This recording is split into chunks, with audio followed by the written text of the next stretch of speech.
Bueno, aquí estamos con Orlando Ochoa, economista, amigo de muchos años, para hablar de la situación económica, un tal show, vertvnoticias.com, su opción. ¿Sabes qué? Nosotros, yo siempre lo digo en los shows, somos como las cucarachas. Nosotros, como a las cucarachas que le echan baigón, hay bombas atómicas, y siempre sobreviven. Nosotros aquí estamos sobreviviendo. Ahora, ¿sobrevivirá el país a la crisis que le viene? Esta situación económica compleja que vive Venezuela, después de haber tenido la abundancia petrolera, pero ahora tenemos plata para poder...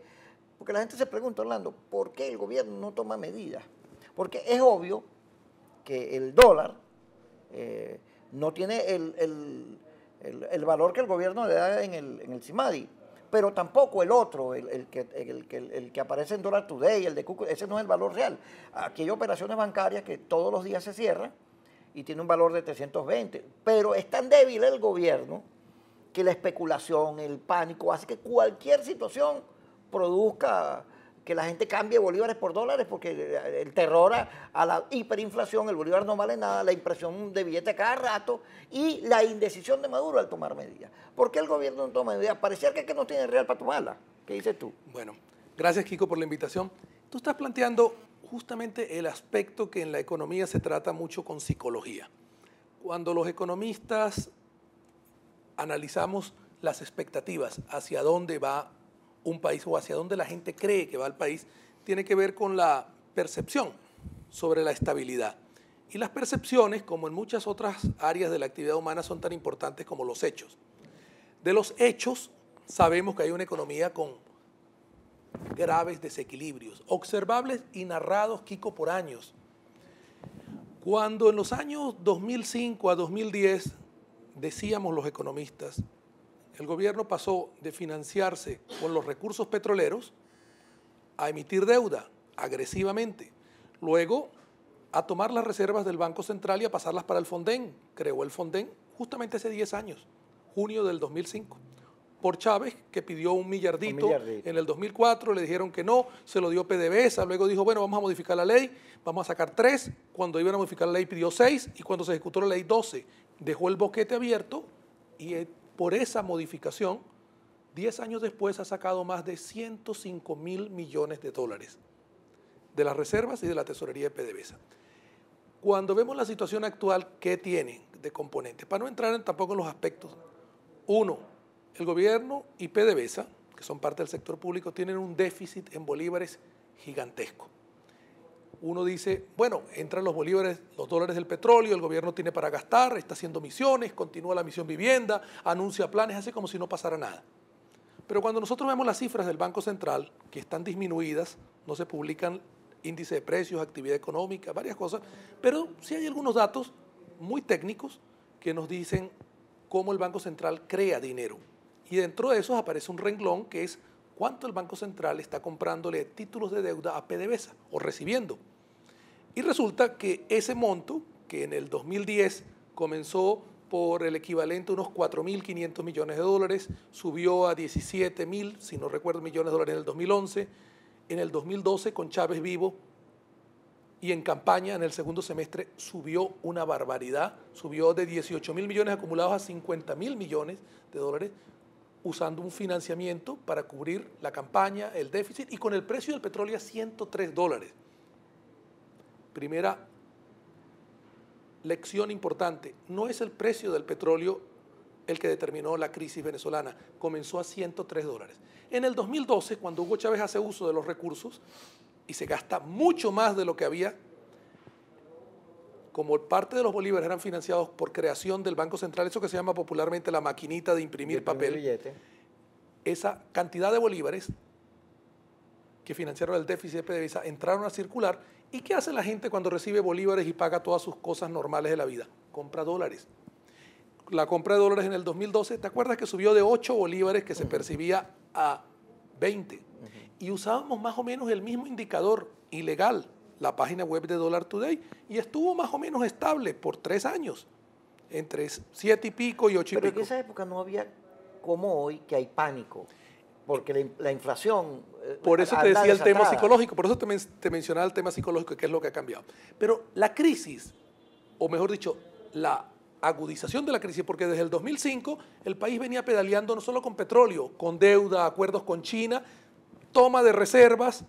Del 2005 al 2010 íbamos mal. Lo que pasa es que el gobierno hacía control de daños, subsidiaba, controlaba precios, estatizó empresas, las empresas producían menos, se importaba.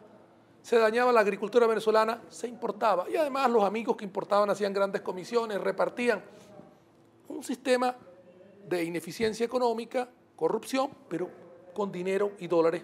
De hecho, la construcción, que podría ser local, pagada en bolívares con constructoras venezolanas, traían constructoras de Bielorrusia, Irán, China y se pagaban en dólares. Que por cierto no construían nada. Bueno, las chinas construyeron y otras, pero las de Bielorrusia terminaron en grandes fraudes y corrupción. Pero no solamente eso, Kiko, sino que esas compañías construían subcontratando a empresas venezolanas en bolívares y hacían un negocio cambiario. Bueno, esa etapa de abusos al 2010. Después del 2010 hay otra modificación importante que nos trae hasta acá. No bastaba con tomar las reservas. Modificaron la ley del Banco Central para permitirle al Banco Central recibir, mejor dicho, comprar deuda de PDVSA, que está prohibido por la Constitución en el artículo 320, que dice explícitamente en el segundo párrafo, el Banco Central de Venezuela no convalidará políticas fiscales deficitarias. Como hay muchos mecanismos para financiar el déficit, dice, no va a financiarlo. Sin embargo, en el 2010 Hugo Chávez con Nelson Merentes la modificaron y PDVSA compró títulos de deuda. Bueno, poniéndonos en el 2015. Hasta el 2014, el Banco Central le dio línea de crédito a PDVSA hasta 672.000 millones de bolívares, a distintas tasas de cambio. Pero si tomas la última tasa, son más de 107.000 millones de dólares en papel impreso. Eso fue reventando el paralelo revienta la inflación hace que el déficit crezca, como PDVSA siempre está vendiendo los dólares a una tasa oficial de 4.30, luego de 6.30, a PDVSA siempre le faltan bolívares para poder gastar y pagar su nómina y las inversiones. Como PDVSA no le alcanzan los bolívares porque la tasa está subsidiada, porque la tasa real, como tú decías al principio, no es 6.30, pero tampoco es 400. Pero en vez del año pasado haber hecho un plancito, decir vamos a ponerle en 30 bolívares, hay un costo, pero tenemos un desajuste, y el desajuste lo causamos nosotros, no la guerra económica. En vez de haber sincerado, no lo hicieron. PDVSA cuando le dan por cada dólar 6.30, Kiko, acabo de pasar en un centro comercial viniendo para acá y un trabajador me dice, Ochoa, un trabajador con salario mínimo puede comprar una hamburguesa. Había un local que lo vendía a 585 bolívares. ¿Puede comprar esa hamburguesa? No. A 6.30 esa hamburguesa cuesta casi $90, algo más de $90 a 6.30. A 400 cuesta $1.50. Ese desbalance el año pasado se pudo haber puesto con una tasa de cambio más sensata. No lo hicieron. Ah, pero claro, la hamburguesa en Estados Unidos, la McDonald's vale 99 centavos. No llega al medio dólar, lo que ya te habla. Y luego el dólar a 6.30 es el dólar de la corrupción, ese es el dólar que nutre. Bueno, es el del subsidio, porque hay muchas empresas cuya estructura de costos... Bueno, esas empresas que compran alimentos y después se pudren. Hay algunas multinacionales, hay algunas que están muy reguladas, ¿no? Multinacionales que traen los productos y farmacéuticas, que el producto final se calcula a 6.30, el lado importado, pero el lado nacional tiene que pagar sueldos, salarios y servicios que no están a 6.30, implícitamente. Pero también está ahí toda la corrupción. A las 6.30 entonces están todos los fraudes. Y los que luego que de tomar dólares ahí, los revenden a la tasa de Dollar Today, esa que no les gusta. Ahora, por eso que el gobierno no actúa frente a Dollar Today, porque hay gente interesada entre ellos que vende eso. Por una parte. La otra cosa es que Dollar Today, sea buena, mala o regular, está midiendo un mercado que el gobierno no quiso formalizar. Si la tasa CIMADI la hubiesen dejado libre con un banco central monitoreándola, crea un dólar. Crean un dólar, un mercado mejor, y yo dicen, pero había que aceptar un mercado funcional. A mí lo que me sorprende de Maduro, viniendo de la izquierda, pero no tenía fama de ser un radical de izquierda, pero hay un sector radical de izquierda, de esa izquierda marxista que no modificó, que no cambió, y otra más que uno los ve más sensatos. Pero en ese pugilato, cuando CIMADI iba a salir, unas horas antes, me dicen los mismos operadores, vino la orden de fijarla. El Banco Central la fijaba y se acabó, mataron el mercado. El gobierno de Maduro no ha hecho funcionar un solo mercado libre, no confían en eso. Dijeron que era la planificación socialista, esa que abandonó China, la Unión Soviética, todo, porque Vietnam. eso no sirve para nada. Kiko, hoy hay gobiernos socialistas con economía de mercado y Bueno, la sensibilidad los chinos social. son más capitalistas que... Y los países escandinavos tienen regímenes que tienen un fuerte estado del bienestar, que cobran la mitad del PIB en impuestos, son de izquierda, pero funcionan los mercados. Este rechazo secular a ver un mercado funcionar, a que flote, a que no haya un control político del precio, probablemente los llevó a tagarse Porque nadie. esa es la ideología, el pretender Exacto. moverse en la economía con ideología, bueno, es por En el eso siglo están donde XXI no están. lo hace nadie. Nadie. Yo he conversado en instancias internacionales con funcionarios chinos de otras partes. Nadie. Se asombran de que Venezuela sea manejada así. Ni los cubanos en los arreglos que están haciendo con los ni Estados los Unidos. cubanos. Mira, aprobaron una ley que si tú metes unos dólares, una empresa en Cuba, el Estado te garantiza tu inversión. Claro. Para que no haya problema y que Ahora, que la gente se asuste. Reflexionando como venimos a eso para llegar a esto, a esta crisis que tú dices de pánico, que te describes bien y ese pánico en economía tiene una consecuencia. Para llegar aquí, primero que no llegamos de sopetón. Todo comenzó en el 2003-2004, después del pleito político, control de cambio, control de precios, nacionalizaciones iniciales. Diciembre del 2006, Chávez le gana a Rosales. Enero 2007 anuncia el plan de los 5 motores al socialismo. Educación socialista, control de la geografía, etc. Y todos nos dijimos, pero bueno, ¿qué es esto? Y Chávez dijo, me acuerdo cuando la conferencia episcopal en febrero del 2007 le dijo, ¿qué es el socialismo del siglo XXI? Hugo Chávez en la Asamblea Nacional, frente a las cámaras, le dijo a Pedro Carreño, ministro del Interior, Pedro, envíale los 3 libros del Capital, los 3 tomos del Capital a la conferencia para que sepan de qué hablamos. Con ese plan de izquierda marxista fue rechazado para modificar la Constitución. El 2D perdió. En diciembre perdió. Pero siguió metiendo las cosas, entre eso la reelección indefinida. Ahora, las estatizaciones hicieron daño en la producción, en la oferta. El control de precios y el control de cambio generó oportunidades para que unos se enriquecieran, recibiendo dólares preferenciales y revendiendo, para comprar bonos en bolívares a tipo de cambio oficial y revenderlos. El combustible, el Un negocio para los más vivos. Para los más vivos, pero Y para los que estaban dateados y sabían que las pero operaciones Kiko, iban a el ser negocio así. era desde el Guardia Nacional que estaba en San Antonio o allá en La Guajira, hasta el banquero o empresario que aprovechaba el fraude. Y cómo no, otros que produjeron, cumplieron y mantuvieron. Y de hecho, por eso el país tiene hoy una oferta espasmódica, pero la tiene, porque hay gente que cumple. Pero hay otros que se dedicaron a hacer fraude. Pero también ahí hay una responsabilidad de la política económica. ¿Quién indujo a hacer arbitraje cambiario, a tomar una tasa y vender otro? El gobierno. Los controles de cambio en la historia económica después de la Segunda Guerra Mundial se han usado en muchos países en coyunturas como un torniquete para aguantar una situación y luego normalizarla. Es sabido desde el libro de economía más básico que si prolongas el control de cambio, la gente empieza a comprar al tipo de cambio barato y a revender al otro. Claro. Si tú lo mantienes 13 años, ¿qué creas? Mercado la sociedad enorme. Una sociedad corrompida. Mira, de cabo a rabo. Y luego el narcotráfico. Y entonces tienes que, bueno, la otra historia terrible que le cae al chavismo.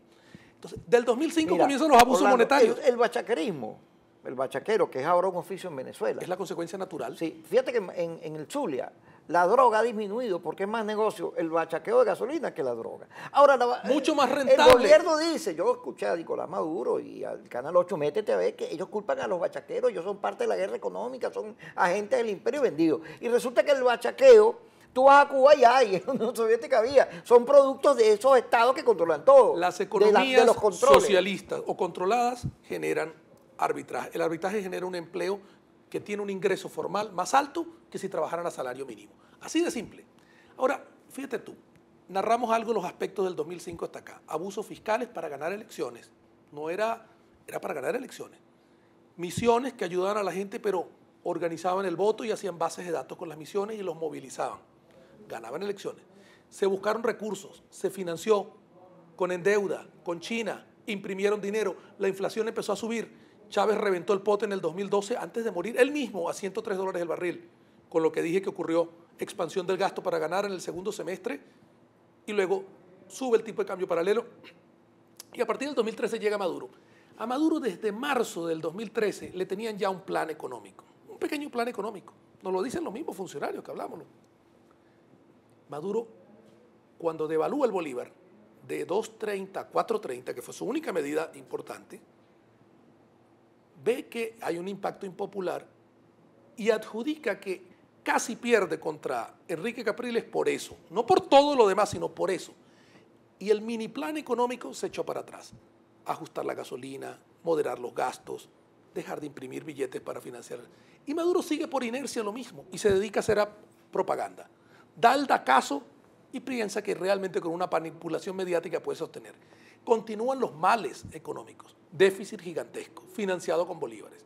Los bolívares presionan el paralelo sube de 20 a 70, de 70 sube a 180 y de 180 a donde estamos ahora. Comienza esa espiral, los precios empiezan a subir, se controlan. Cae el ingreso petrolero en junio del año pasado, comienza a caer.